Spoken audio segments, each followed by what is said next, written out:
প্রথমেই ধন্যবাদ জানাই আমাকে আমন্ত্রণ জানাবার জন্যে এবং সবাইকে শুভেচ্ছা। এবং আজকে যে মুক্তিযোদ্ধারা এখানে উপস্থিত আছেন তাদেরকে বিশেষভাবে শ্রদ্ধা জানাই। আমরা সবাই প্রবাসে আছি, নাগরিকত্বর দিক থেকে হয়তো অনেকেই এখানে একটা ভিন্ন দেশের নাগরিক, কিন্তু আমাদের সত্তা বাংলাদেশের সাথে ভীষণভাবে জড়িত।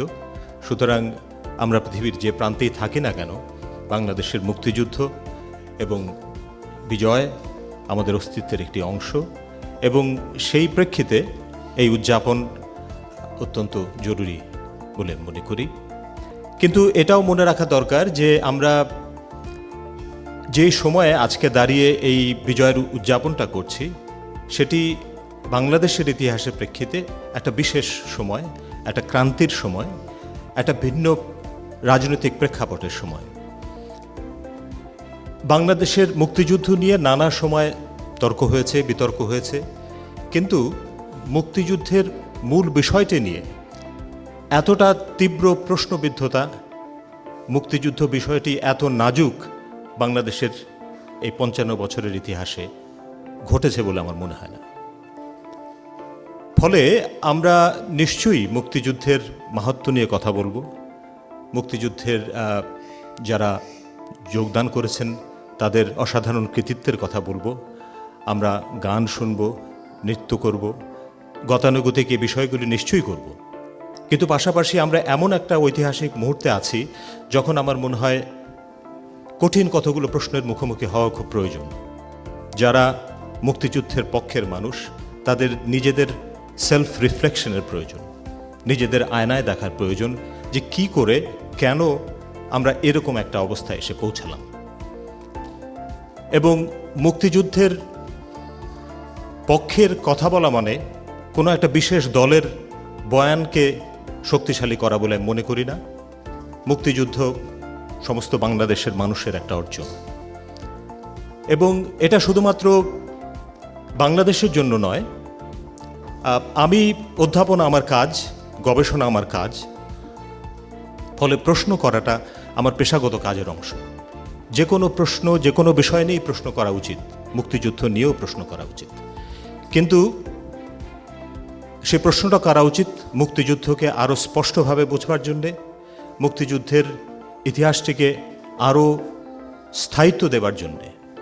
কিন্তু যখন মুক্তিযুদ্ধ নিয়ে প্রশ্ন করা হয় মুক্তিযুদ্ধকে খারিজ করবার জন্যে, নাকচ করবার জন্যে, মুক্তিযুদ্ধের পুরো বয়ানটাকে বদলে দেবার জন্যে, তখন আমাদের সতর্ক হওয়ার প্রয়োজন আছে। বাংলাদেশের মুক্তিযুদ্ধ শুধুমাত্র বাংলাদেশের জন্য প্রাসঙ্গিক নয়, সারা পৃথিবীর ইতিহাসের দিকে যদি আমরা তাকাই, বাংলাদেশের এই বিজয় একটা খুব ব্যতিক্রমী একটি ঘটনা। যারা ঔপনিবেশিক ইতিহাসের কথা জানেন, তৃতীয় বিশ্বের সামান্য কয়টি দেশ, যেই দেশগুলো ঔপনিবেশিক শাসকরা, কলোনিয়াল যে পাওয়ার, তারা যে মানচিত্রটা দিয়ে গিয়েছিল, সেই মানচিত্রটাকে নাকচ করে দিয়ে, বদলে দিয়ে নিজস্ব একটা মানচিত্র তৈরি করেছে। বাংলাদেশ তার মধ্যে একটা অন্যতম দেশ। আরও দু একটি দেশ আছে, ইথিওপিয়ার ইরিত্রিয়া আছে, সুদানের সাউথ সুদান আছে, যেগুলো একটা নতুন মানচিত্র তৈরি করেছে। কিন্তু আরও একটি লক্ষণীয় বিষয়, যারা একটা নিজস্ব দেশের বাইরে একটা নতুন মানচিত্র তৈরি করেছে, তারা সবাই সংখ্যালঘিষ্ঠ মানুষ, মাইনরিটি গ্রুপরা বদলে দিয়েছে। কিন্তু বাংলাদেশ, পূর্ব পাকিস্তান, সংখ্যাগরিষ্ঠ জনগোষ্ঠীর একটি মানুষ, একটি দেশ আরেকটি দেশ তৈরি করতে বাধ্য হয়েছে, এবং সেটা একটা বিশেষ ঐতিহাসিক কারণে সেটা করতে হয়েছে। কেন আমরা আজকে এই অবস্থায় দাঁড়িয়েছি সেটি একটি লম্বা দীর্ঘ আলোচনার বিষয়, সেটির খুব সহজ উত্তরও নেই। এবং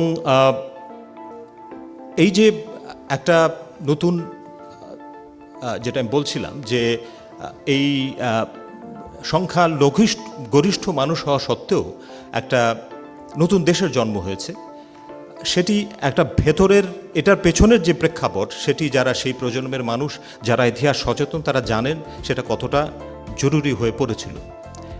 এমন একটা বয়ানও এখন তৈরি হতে দেখি যে বাংলাদেশের অভ্যুদয় একটা বহির্শক্তির ষড়যন্ত্রের প্রকাশ। নিঃসন্দেহে আপনারা সেই সময় 70 দশকে যখন বাংলাদেশ জন্ম হচ্ছে, সেই সময় পৃথিবীর রাজনীতির চিত্রটা অন্যরকম ছিল।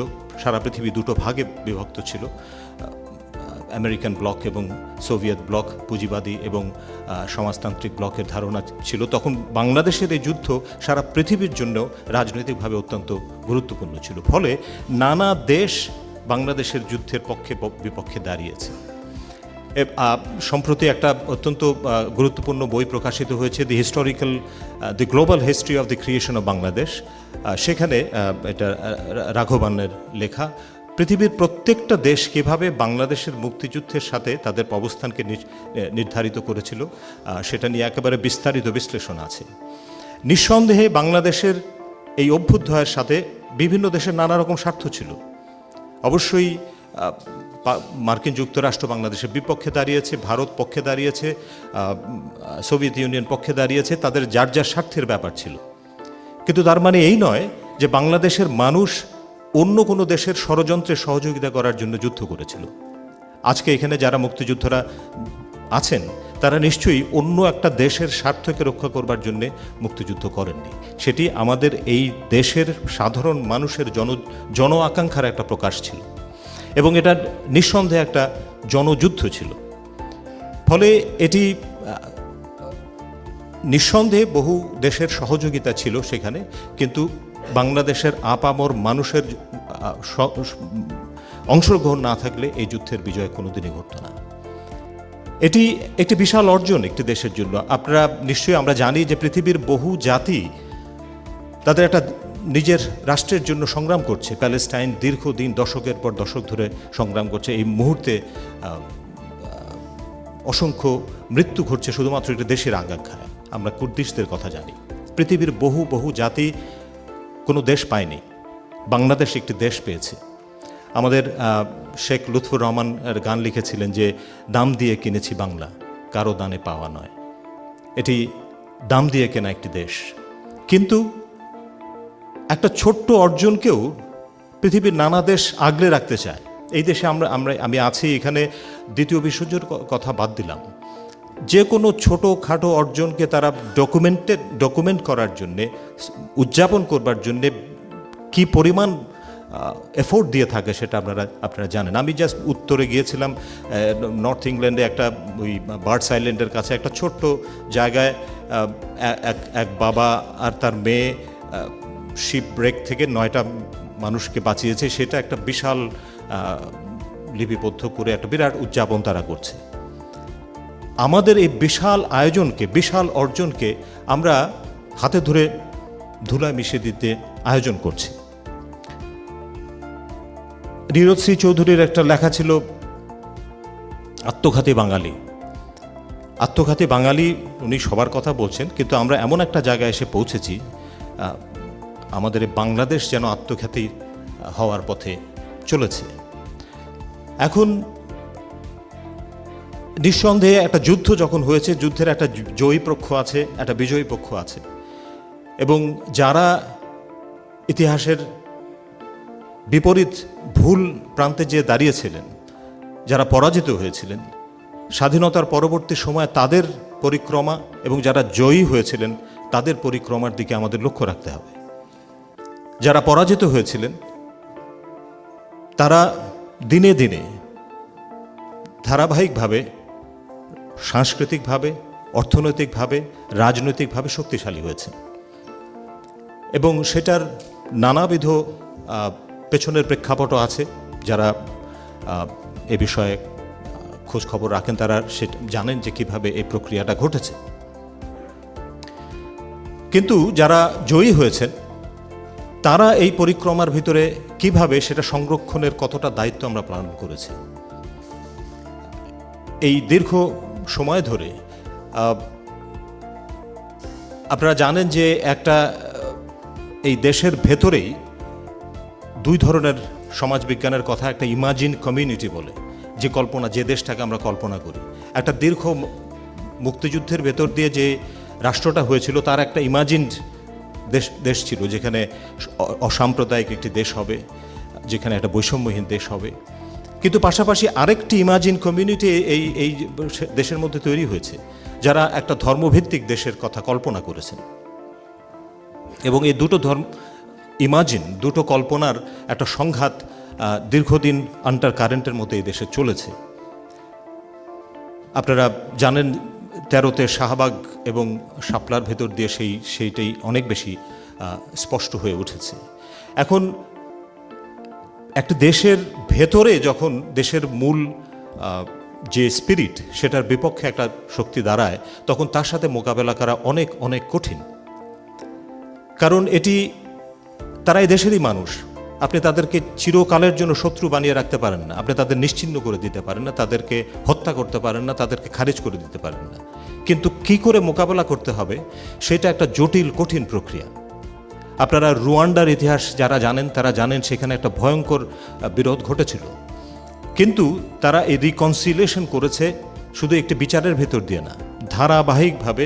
আমি গবেষণার কারণে আমাকে রুয়ান্ডা যেতে হয়, ধারাবাহিকভাবে দীর্ঘদিন ধরে এখন পর্যন্ত সেই প্রক্রিয়াটা চলছে।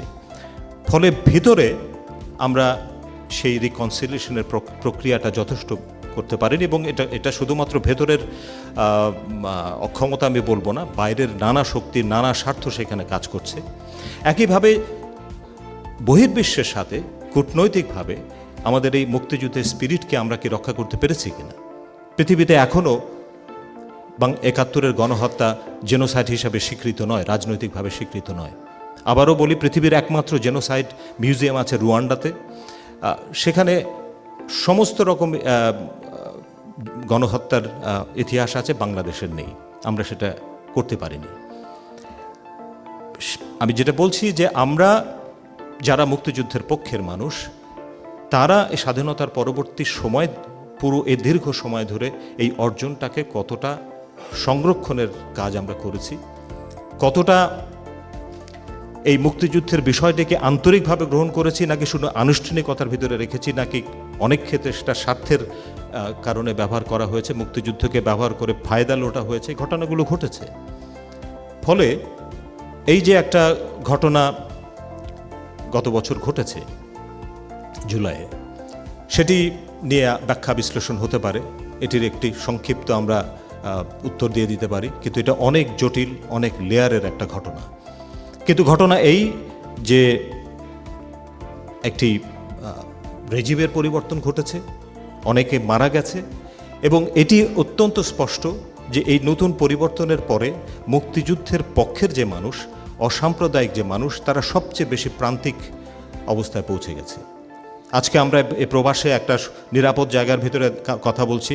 আমি অসংখ্য মানুষকে জানি বাংলাদেশে যাদের কোনো রকম রাজনৈতিক সংশ্লিষ্টতা ছিল না, যারা কোনো রকম স্বার্থের, মুক্তিযুদ্ধের কাছ থেকে কোনো রকম স্বার্থের সুবিধা পায়নি, কিন্তু মুক্তিযুদ্ধের প্রশ্নে, শেখ মুজিবুর বঙ্গবন্ধুর প্রশ্নে নিরঙ্কুশ সমর্থন তাদের ছিল, কিন্তু তারা ছিন্ন ভিন্ন হয়ে গেছে। তাদের এই মুহূর্তে তাদের জীবন, পরিবার বিচ্ছিন্ন হয়ে গেছে, ভয়ঙ্কর দুর্বিষহ জীবনযাপন তারা পালন করছে। এই ঘটনাটা যে ঘটল 55 বছর পরে, সেটার দায় কারা নেবেন, কে নেবেন? আমি বলছি, নিশ্চয়ই আমরা আনন্দ করব, উৎসব করব, কিন্তু একটা ক্রিটিক্যাল এঙ্গেজমেন্টেরও খুব প্রয়োজন আছে। এত 50 বছরে আমি গবেষণার মানুষ, লেখালেখির মানুষ, বঙ্গবন্ধু শেখ মুজিবুর রহমানকে নিয়ে খুব স্কলারলি কোনো কাজ হয়নি। আত্মজীবনী খুব স্তুতিমূলক আত্মজীবনী হয়েছে, কিন্তু তার মতো একটা এই বিশ্বমানের একজন নেতাকে নিয়ে যে পরিমাণ গবেষণা হওয়া দরকার, মুক্তিযুদ্ধ নিয়ে যে পরিমাণ গবেষণা হওয়া দরকার, তা হয়নি। উর্মি আমার বইটির কথা বলছিলেন, আমি চিকিৎসক যেহেতু, আমি এই 50 বছর পরে মুক্তিযুদ্ধের একটা সামরিক ইতিহাস আছে, একটা রাজনৈতিক ইতিহাস আছে। মুক্তিযুদ্ধ একটা ভয়ঙ্কর ঘটনা, যেখানে অসংখ্য আহত, নিহত, শুশ্রূষার ব্যাপার ছিল। মুক্তিযুদ্ধ একটা চিকিৎসারও যুদ্ধ ছিল, সেই চিকিৎসার যুদ্ধটা নিয়ে আমি বইটা লিখেছিলাম, কিন্তু সেটা 50 বছর পরে লিখতে হয়েছে নিয়ে, এবং আমি কোনো ইতিহাসবিদ নই, সেই কাজগুলো করতে হয়েছে। ফলে আমরা অসংখ্য ভাস্কর্য তৈরি করেছি, অসংখ্য নাটক, সিনেমা করেছি, কিন্তু সেটি তার সাথে প্রাণের যোগ ঘটেছে কতটা। কিউবা নিয়ে আমি কাজ করেছি। কিউবা ফিডেল কাস্ট্রো বলেছেন, আমার কোনো ছবি, কোনো মূর্তি দেশে থাকতে পারবে না। প্রত্যেকের মনের ভেতরে ক্যাস্ট্রো গেঁথে আছে। আমরা মনের ভিতরে গেঁথে দিতে পেরেছিলাম কিনা, এই ভাবনাগুলো আমাদের ভাবতে হবে। এবং এই যে একটা নতুন পরিস্থিতি তৈরি হয়েছে, আমাদের নতুন করে আবার একটা দ্বন্দ্বের ভিতরে আমরা পড়ে গেছি, আমাদের পরিচয়ের দ্বন্দ্ব। আমরা কি আমাদের পরিচয়কে সংস্কৃতির ভিত্তিতে না ধর্মের ভিত্তিতে? এবং এই দ্বন্দ্ব নতুন না, এটা শত বছর ধরে চলেছে। এই অঞ্চলে বাঙালি মুসলমান তাদের এই বাঙালির সত্তা এবং মুসলমান সত্তার দ্বন্দ্ব নিরসন করতে এখনও পারেনি। এটাও একটা বুদ্ধিবৃত্তিক ব্যর্থতা আমাদের।